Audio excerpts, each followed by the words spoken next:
Datang agen muda, hari ini kamu akan memulai misi penting, menginvestigasi relasi dan fungsi. Bersiaplah karena ini bukan misi biasa, ini misi matematika. Hari ini kita akan membahas 5 misi, yaitu relasi, notasi relasi, fungsi, notasi fungsi, dan yang terakhir perbedaan relasi dan fungsi. Pertama, kita akan membahas relasi. Relasi adalah aturan yang menghubungkan anggota-anggota dua himpunan. Yuk kita lihat contoh penerapannya. Suatu hari, kepolisian menerima beberapa laporan kehilangan barang. Berikut adalah rinciannya. Andi kehilangan kunci dan dompet, Budi kehilangan dompet, Rara kehilangan sepasang sandal, dan Cika kehilangan kunci. Kasus tersebut merupakan realisasi relasi pada kehidupan. Mari kita lihat notasinya pada misi kedua kita, yaitu notasi relasi. Relasi dapat dinotasikan dalam diagram panah, pasangan berurutan, dan diagram kartesius. Pertama, kita akan membahas notasi ke dalam diagram panah. Pada diagram panah, kita dapat mengelompokkan menjadi dua bagian, yaitu nama orang, dan yang kedua adalah barang. Kemudian kita menarik panah sesuai dengan laporan. Seperti kita menarik panah dari Andi ke kunci dan Andi ke dompet. Kemudian kita menarik panah dari Budi ke dompet. Menarik panah juga dari Rara ke sandal. Dan yang terakhir menarik panah dari Cika ke kunci. Seperti pada contoh yang diilustrasikan.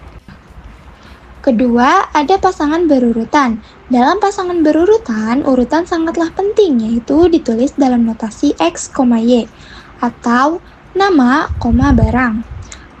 Seperti Andi, kunci, Andi, dompet, Budi, dompet, Rara, sandal, dan Cika, kunci. Setiap pasangan tersebut wajib menggunakan kurung buka dan kurung tutup, serta kurung kurawal di awal dan di akhir sebagai penanda bahwa itu adalah sebuah elemen, seperti yang diilustrasikan. Ketiga, diagram kartesius. Dalam diagram kartesius, sumbu X adalah nama orang dan sumbu Y adalah nama barang. Kemudian kita membuat titik pertemuan X, Y, sesuai dengan ilustrasi yang ada pada gambar.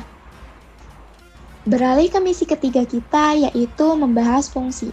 Fungsi atau pemetaan pada dasarnya sama dengan relasi, hanya sedikit harus ada perlakuan khusus pada fungsi. Yuk kita lihat contoh penerapannya. Pada laporan kehilangan dalam kasus relasi, polisi telah menemukan barang-barang tersebut dan menemukan sidik jari tersangka pengambilan barang. Berikut adalah rinciannya.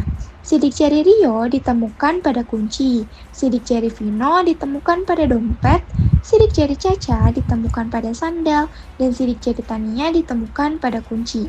Penemuan sidik jari pada barang termasuk penerapan fungsi. Kita juga bisa menotasikannya. Mari kita bahas pada misi keempat kita, yaitu notasi fungsi. Sama seperti relasi, fungsi juga dapat dinotasikan dalam diagram panah, pasangan berurutan, dan diagram kartesius. Pertama, kita akan membahas notasi ke dalam diagram panah. Pada diagram panah, kita dapat mengelompokkan menjadi dua bagian, yaitu nama orang dan nama barang. Kemudian kita menarik panah sesuai dengan laporan.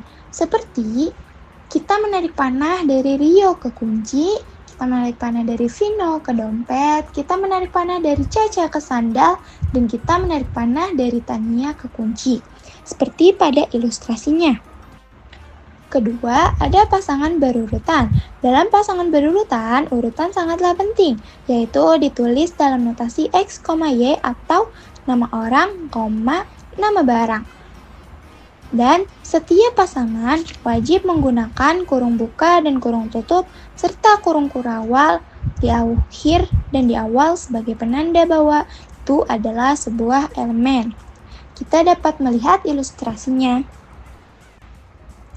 Ketiga, diagram kartesius. Dalam diagram kartesius, sumbu X adalah nama orang dan sumbu Y adalah nama barang. Kemudian kita membuat titik pertemuan X, Y sesuai dengan ilustrasi yang ada pada gambar. Selanjutnya, misi terakhir kita yaitu menginvestigasi perbedaan relasi dan fungsi. Dari contoh yang sudah kita bahas, dapat kita lihat perbedaannya, yaitu relasi memiliki aturan khusus di mana hubungan elemen-elemennya bebas dan tidak diikat oleh aturan. Sedangkan fungsi memiliki aturan, yaitu setiap elemen A harus memiliki tepat satu pasangan elemen B, yang artinya apabila elemen A memiliki lebih dari satu pasangan, maka itu bukan fungsi. Bagaimana? Mudah bukan relasi dan fungsi itu? Sampai jumpa di investigasi selanjutnya.